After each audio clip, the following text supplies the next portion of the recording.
Assalamualaikum warahmatullahi wabarakatuh. Baiklah, hari ini kita akan melanjutkan materi minggu kemarin dengan judul Standar Proses dan Standar Penilaian dari Kurikulum 2013, Kurikulum Darurat, dan Kurikulum Merdeka.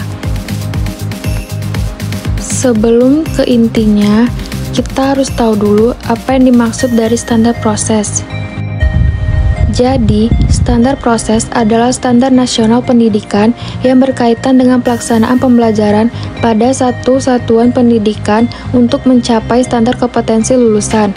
Sedangkan, berdasarkan Permendikbud Nomor 65 Tahun 2013, standar proses dijabarkan sebagai suatu kriteria mengenai pelaksanaan pembelajaran pada satuan pendidikan untuk mencapai standar kompetensi lulusan.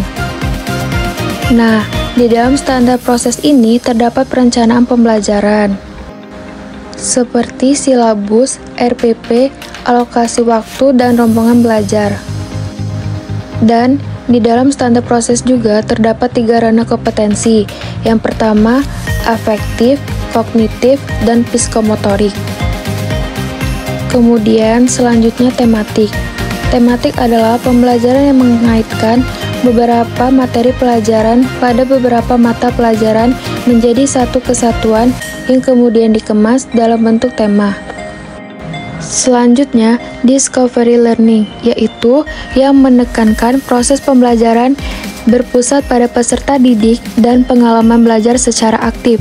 Dalam prosesnya, model pembelajaran ini akan membimbing peserta didik untuk menemukan dan mengemukakan gagasannya terkait topik.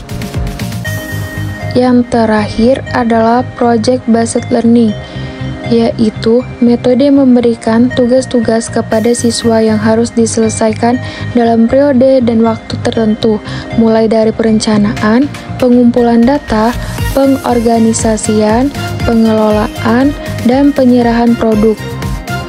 Dan selanjutnya, kita akan membahas tentang standar penilaian. Menurut Pasal 1 Permendikbud Nomor 23 Tahun 2016 tentang Standar Penilaian Pendidikan menyatakan bahwa standar penilaian pendidikan adalah standar mengenai ruang lingkup, tujuan, manfaat, prinsip, mekanisme, prosedur, dan metode penilaian hasil belajar siswa. Penilaian adalah proses pengumpulan dan pengelolaan informasi untuk mengukur pencapaian hasil belajar peserta didik. Selanjutnya, itu ada standar penilaian menurut Kurikulum 2013 dan Kurikulum Darurat. Ini berbasis kompetensi.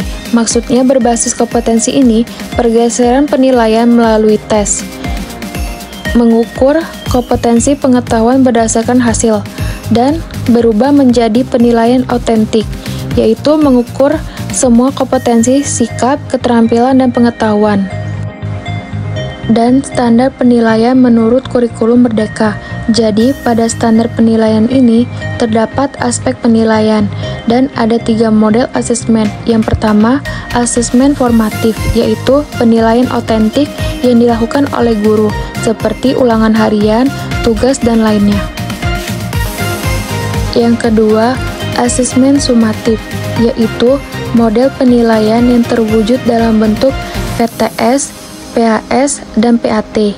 Dan yang ketiga, asesmen diagnosis, merupakan cara menilai yang dilakukan justru di awal sebelum KBM dijalankan. Dan model ini yang malah jauh lebih penting dari kedua di atas.